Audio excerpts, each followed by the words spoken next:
Python or JavaScript. You think you're choosing a tool. You're not. You're choosing which fire you're going to be fighting for the next 5 years.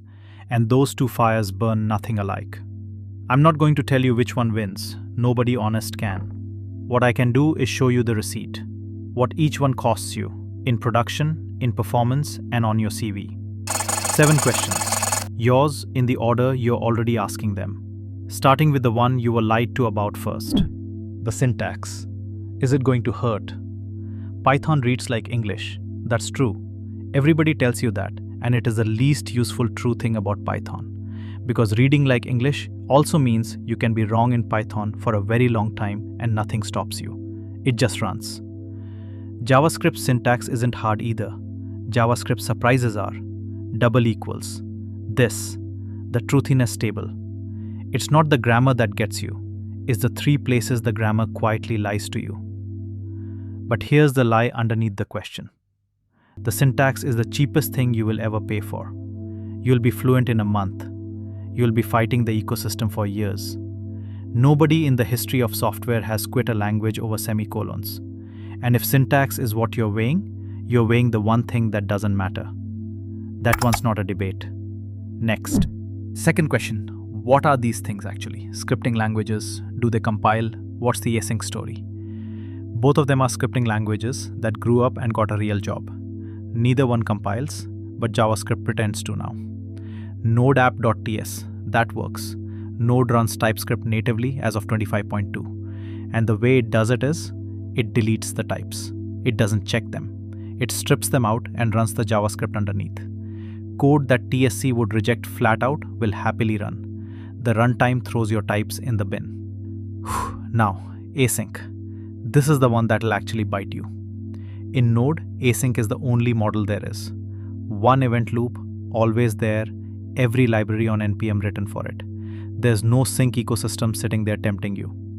In Python, async IO is bolted on and optional. So you get 2 of everything, requests and HTTPX, SYCO-PG2 and async PG. And one blocking call inside an async handler stalls the entire loop. And nothing warns you. Nothing. You find out in prod. Third, can you actually build the thing? A website? JavaScript. Not a debate.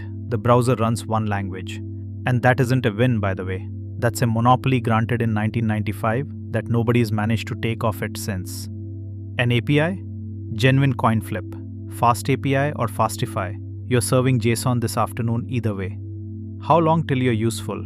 Straight answer, 2 halves. Python makes you productive faster. JavaScript makes you hireable faster. Those are not the same sentence, and everybody keeps pretending they are. And the JavaScript tax isn't the language. It's the 40 minutes of tooling before line 1. The bundler, the config, the 4 files you create before the browser will print hello. This is the one that actually bites people. Go and ask anyone who's onboarded a junior onto a JavaScript repo. They don't bounce off the for loop, they bounce off the config. 3 down. Fourth, what do people actually use these for? And this matters more than it sounds like it does. Because where people use it is where the tutorials are, where the answers are, and where the jobs are. JavaScript, the browser, full stack web, cross-platform apps.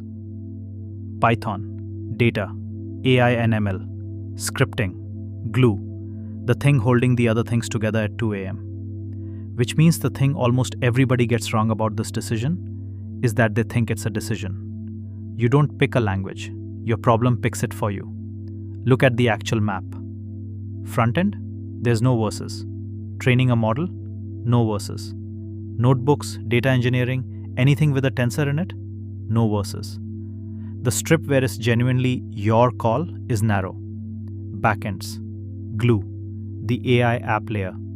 And that narrow strip is exactly where this gets expensive, because that's where the 2 worlds behave completely differently and nobody warns you about it. Which is what the next 3 questions are actually about. Speed, dependencies, and money. Fifth, is it fast? This is the most lied about question on the list. Here's the honest number. On IO-bound HTTP, a normal API serving normal JSON, Node is roughly double Python. Roughly double, not 10 times. You have seen 10 times on a chart somewhere, that chart was a Hello World benchmark, and it is not your application. And you're never benchmarking the language anyway. Your request is 4 milliseconds of V8 and 40 milliseconds of Postgres. You could make your language infinitely fast and the user would not notice. Now, Python is slow, that's why AI is slow. That one's just wrong. Look at this. Most of PyTorch is C++. libtorch, the tensors, the operators, the autograd, C++. Import pandas is C. When you write a training loop, your Python does approximately 0% of the actual maths. So Python didn't win AI. Python won the job of being the steering wheel bolted onto a C++ engine, which turns out to be an extremely good job to have. And the GIL, the global lock, the thing every one of us has been complaining about for 15 years. It's been optional since October, Python 3.14. Free threaded build officially supported. You can turn the lock off. Nobody switched. And if you import one C extension that isn't ready for it, the interpreter silently turns the lock back on at runtime and never tells you. They took the bottleneck out and the industry didn't look up. That tells you exactly what it was. Sixth, are the libraries there?